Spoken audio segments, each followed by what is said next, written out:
For a reason, the breakups with the other wives have left her feeling a certain... Karma has officially pulled up to Kody and Robyn's doorstep.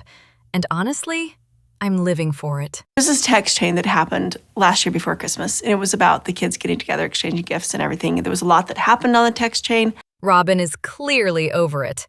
I had to rewind, wide-eyed and cackling, when Kody tried to create that mistletoe moment, and she shut it down with, "I don't think that's mistletoe." Then again later, when she touched his chest and kissed him, while basically telling him he always makes everything about himself. The woman is exhausted from humoring him like a petulant child, and it shows. For a reason, the breakups with the other wives have left her feeling a certain way where she still just won't indulge it much. He looked genuinely on the verge of tears, whining about how she won't show him PDA. Sir, consequences have arrived.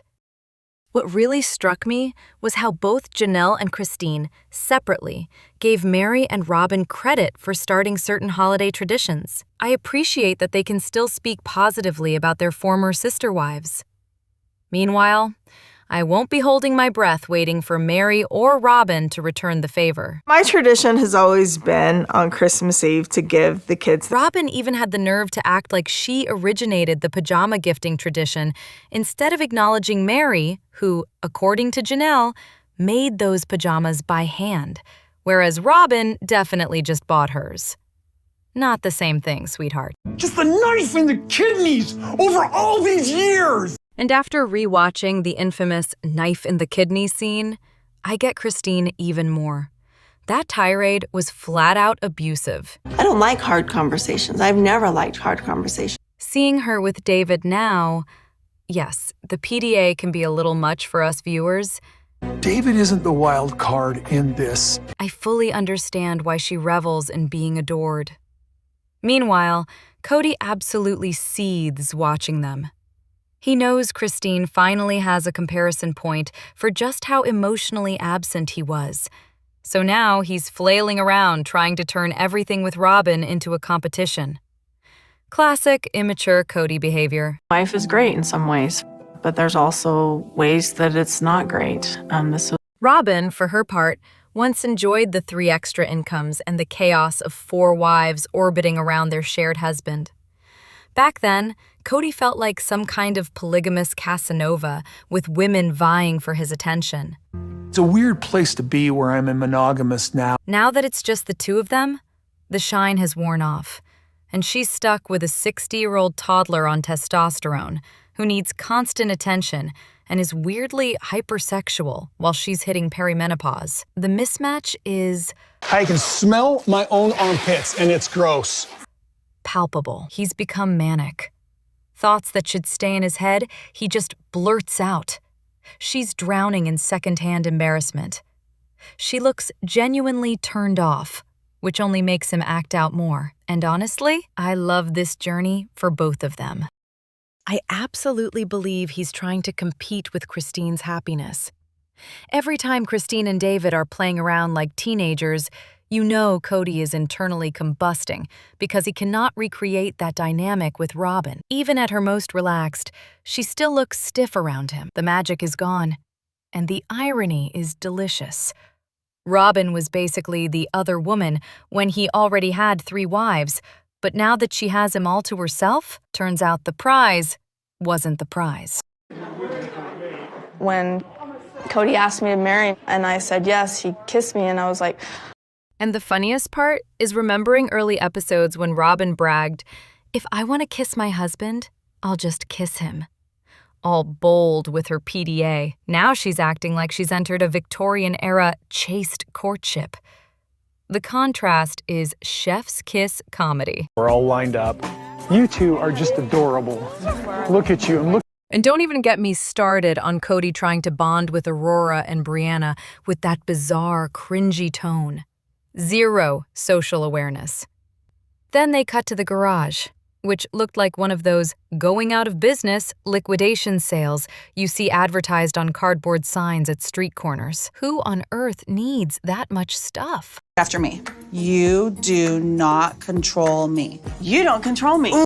Every scene with Kody and Robyn and their kids is so painfully cringy. I cannot handle watching a 22-year-old nervously giggle while telling her parents the guy she's seeing asked her to be his girlfriend. Girl, please, you're not 16. By this point, she should have had a few years of living on her own, going to college, being independent. At the very least, updating her parents as a courtesy, not reporting in like she's asking permission to breathe. The lack of growth is wild, especially when you compare her to Savannah and Truly, who are younger and somehow miles more mature. It's honestly pitiful, and the secondhand embarrassment is so strong I have to fast forward. And don't even get me started on Kody and Robyn. They're so uninteresting and unpersonable, I skip their segments entirely. Actually, now that I think about it, I also skip Mary's. At this point, I'm basically watching the Janelle and Christine, featuring the OG-13 show. The rest of the cast simply isn't cut out to carry a storyline.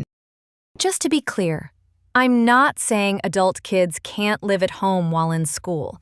Totally understand saving money. Harrison, Dayton's like, Mom, she's crying again. What I am saying is that she hasn't matured even a little since she was about 14. And most people her age can run a household and navigate adult relationships by now. Whether it's trauma or just the family dynamic being bizarre, it's incredibly uncomfortable to watch. Okay, I just got off the phone with Garrison. Garrison doesn't move out. He gets COVID. And let's not forget how Kody demanded Janelle kick Gabe and Garrison out during COVID. He treats those kids like that to make a point, to rub in the others' faces what a good father he can supposedly be, but only if you worship him. Robyn and all of her kids have been keeping the rules, the COVID protocols. Meanwhile, Robyn would never let him kick out her golden kids. She's terrified of them getting some distance and realizing she's been spoon-feeding them nonsense their whole lives. And because we were in Flagstaff, Arizona on a birthday trip with Aurora and Brianna. She literally convinced him to move the entire family because Dayton tried to assert independence by going to college in Arizona.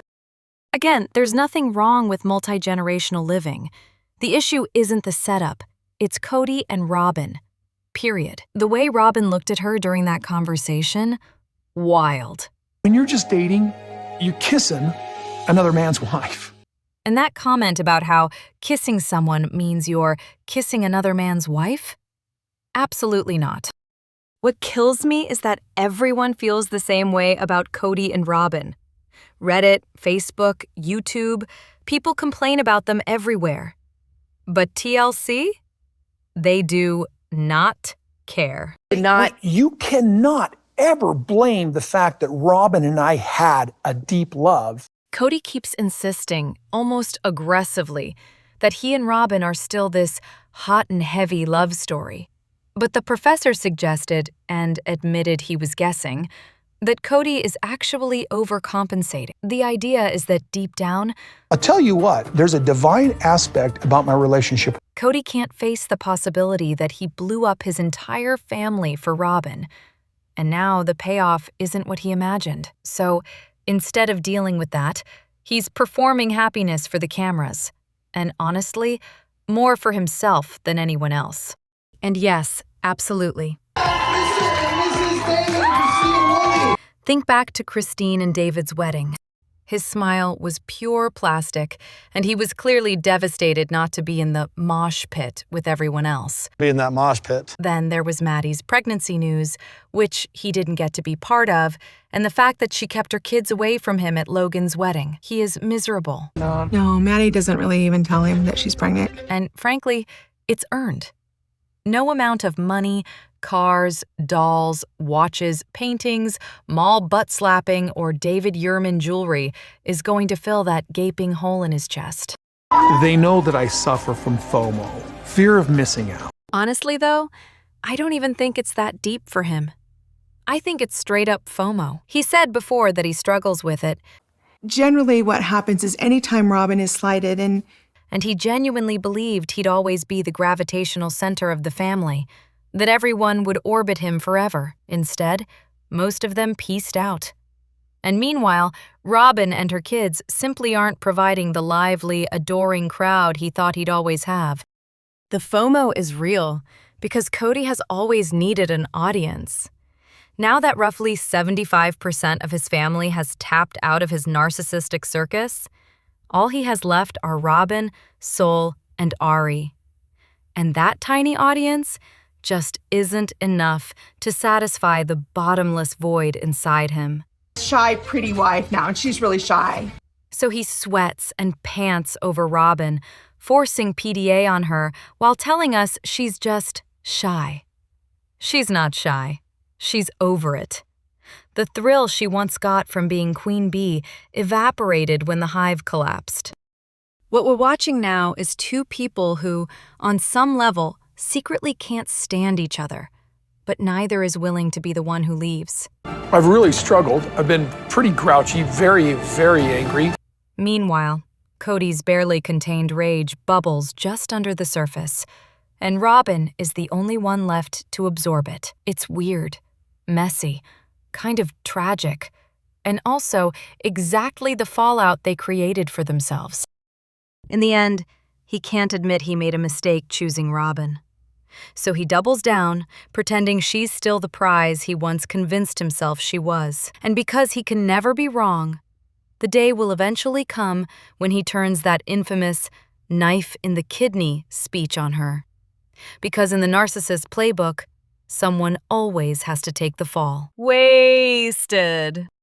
My conspiracy theory is that Cody and Robyn are already broken up.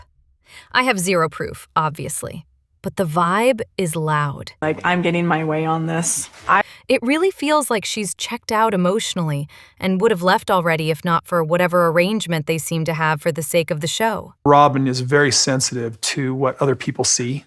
She literally recoils when he touches her. The facial expressions? That's a woman who is over it. Meanwhile, he's hamming it up, overacting, desperately trying to sell a romance that just isn't there. I wouldn't be shocked if, once the cameras stop rolling, she officially pieces out. Part of me even thinks she secretly wanted to leave earlier, but then Christine, Mary, and Janelle beat her to it. So instead of looking like a leader, she'd look like she was hopping on the bandwagon. Robyn has said to me so many times, "Don't leave me, don't leave me." That might actually explain why she reacted so strongly to their departures. I don't know if they're broken up right now, but the marriage is clearly not in a good space. In life, there's certain things that you want to say are sacred cows. And him bringing up their lack of sex on national TV?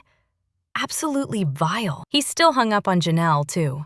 Janelle denies this. At one time, he could get sex whenever he wanted, and losing that ego boost is hitting him hard. His obsession with sex is honestly so gross.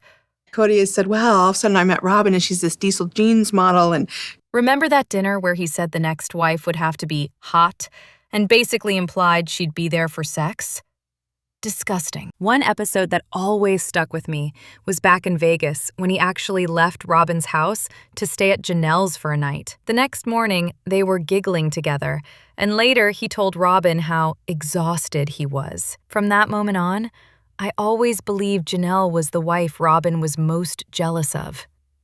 I rolled my eyes when she blamed everything on the wife's weight gain, because it was obvious he was always very into Janelle. She was also the only wife he begged to come back when she first left him years ago. Of all the marriages to let fall apart, I'm shocked he didn't fight harder for that one. What she needs from Cody is very different than what I ever needed from Cody. Janelle was a great polygamist wife in the sense that she wasn't demanding. She was fine if he dropped by and fine if he didn't. But once the rift with the kids happened, that's where he made his fatal mistake. Janelle's not going to sacrifice anything but time with me. He seriously thought she cared more about him than her children. If he ever truly understood her, he'd know that was never going to happen.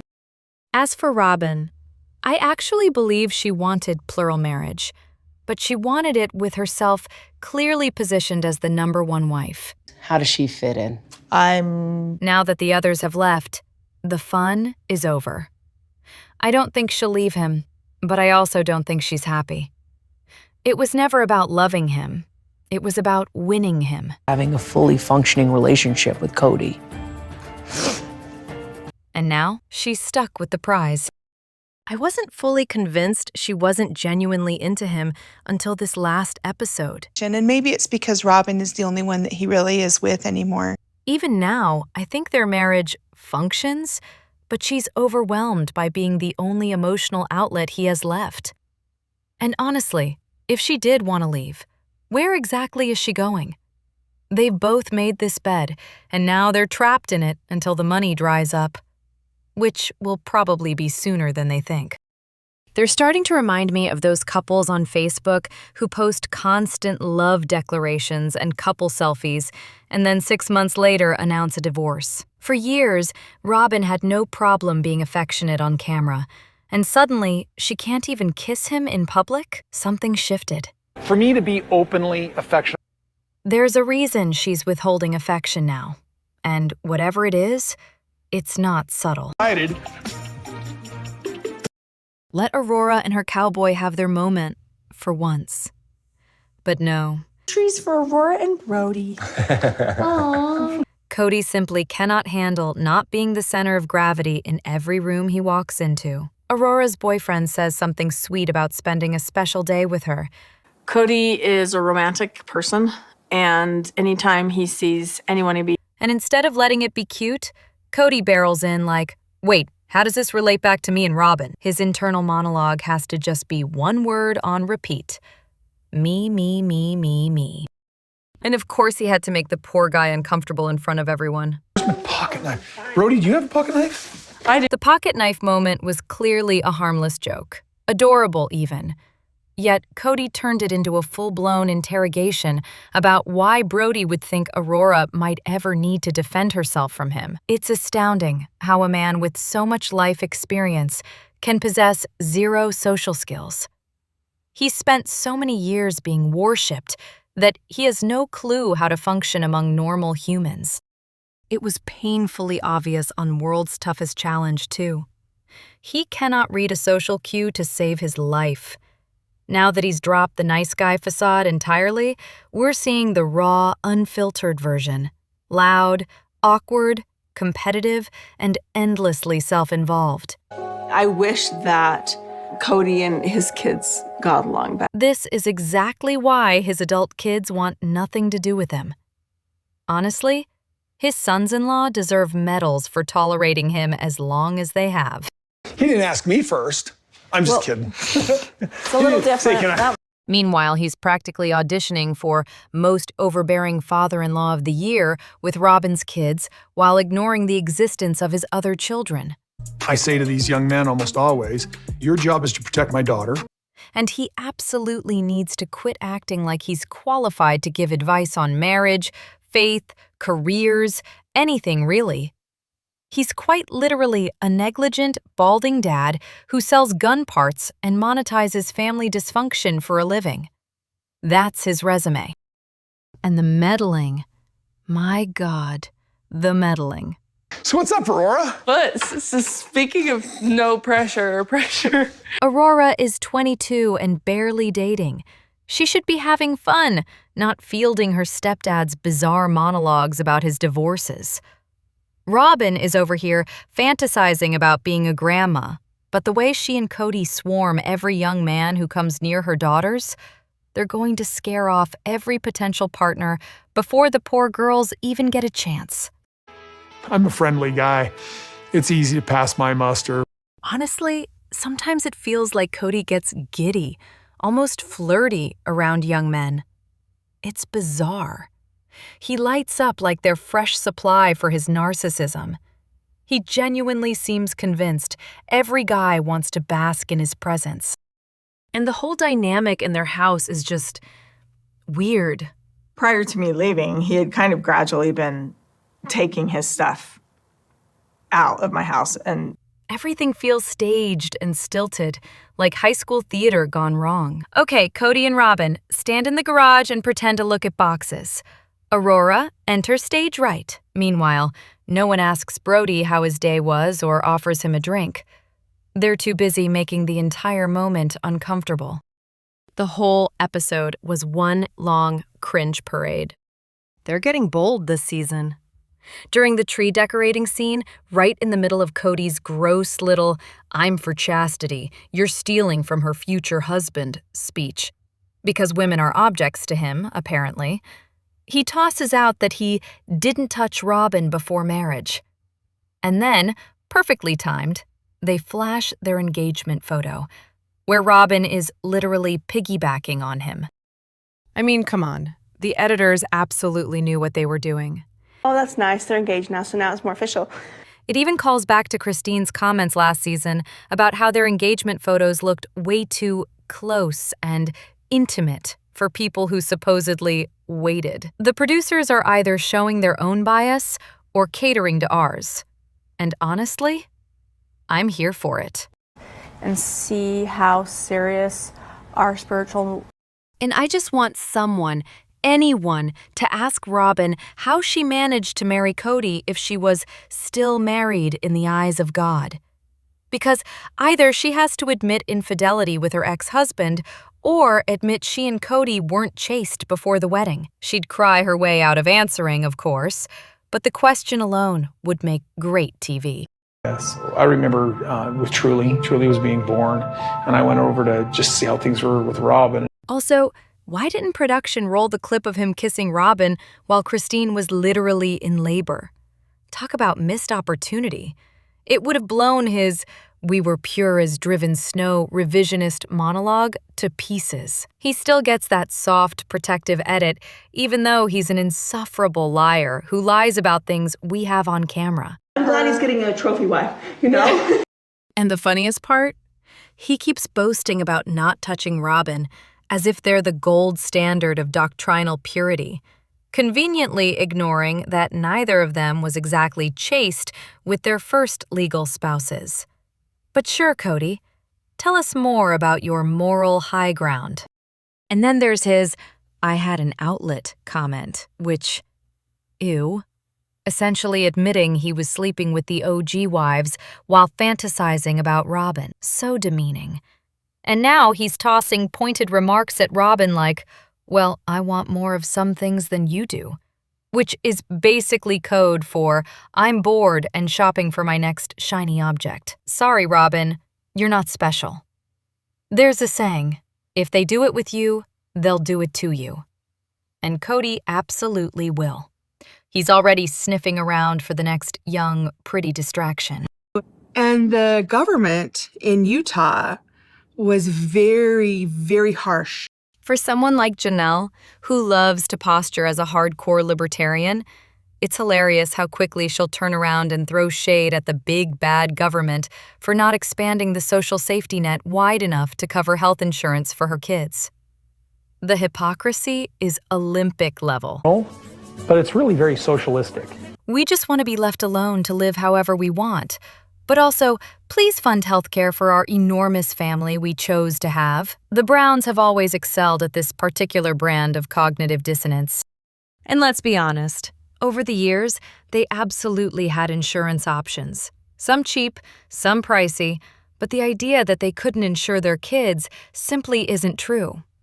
They chose not to. Just like so many of their parenting decisions, there's zero ownership, zero accountability. Those kids often got the bare minimum, while Cody rode around on his motorcycle and flashed whatever impractical car he was obsessed with at the moment. And the audacity goes even further.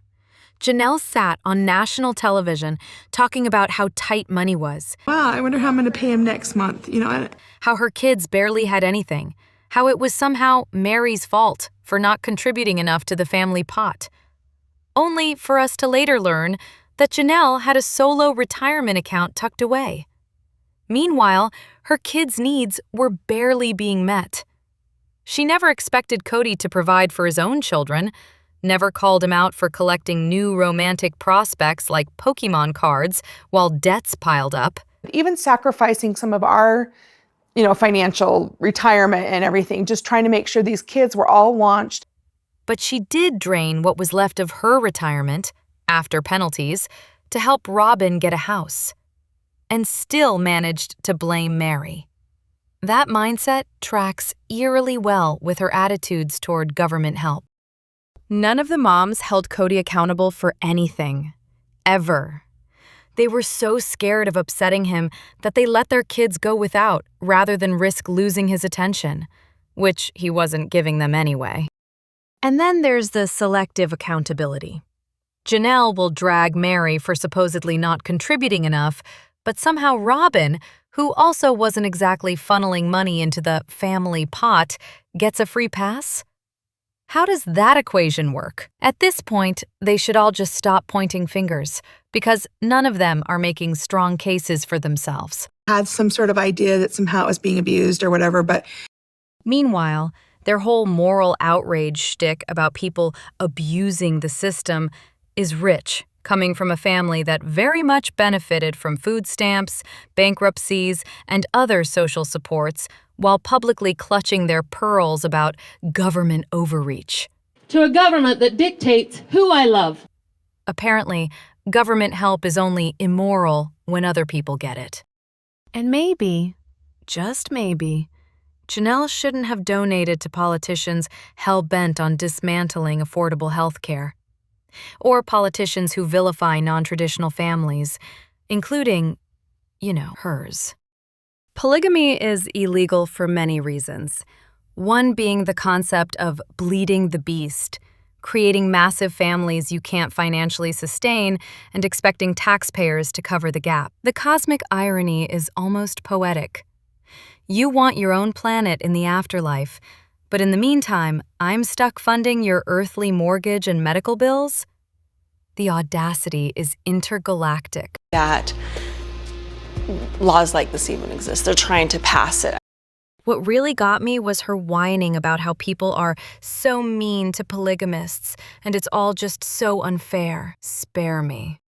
And yes, on a broader level, we've been conditioned to believe that struggling to afford health care is a personal failure. It's not. It's completely reasonable to expect one of the wealthiest nations in the world to provide universal, comprehensive health care. Plenty of countries manage it.